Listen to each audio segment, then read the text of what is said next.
আমি একটা জীবনের বাস্তব কথা বলি।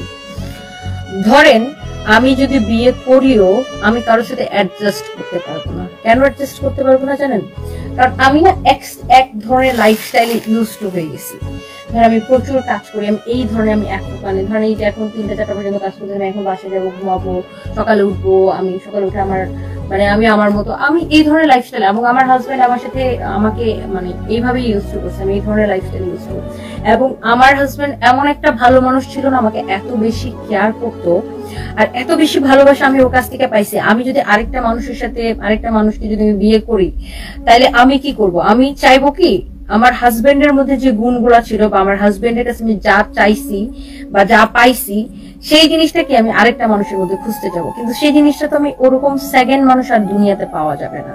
তো যখনই আমি আরেকটা মানুষের মধ্যে ওই জিনিসটা, আমি তখন কি করবো? কম্পেয়ার করবো। আমার হাজবেন্ডের সাথে আরেকটা মানুষকে আমি কম্পেয়ার করতে থাকবো যে আমার জামাই তো এটা করতো, এটা করছে, এটা করছে, তুমি করো না কেন? তখন কি হবে জানেন? তখন আর ওই সংসার টিকবে না, অটোমেটিকলি ভাঙা যাবে। মানে আমার সাথে কেউ টিকবে না, আমি কারোর সাথে অ্যাডজাস্ট করতে পারবো না।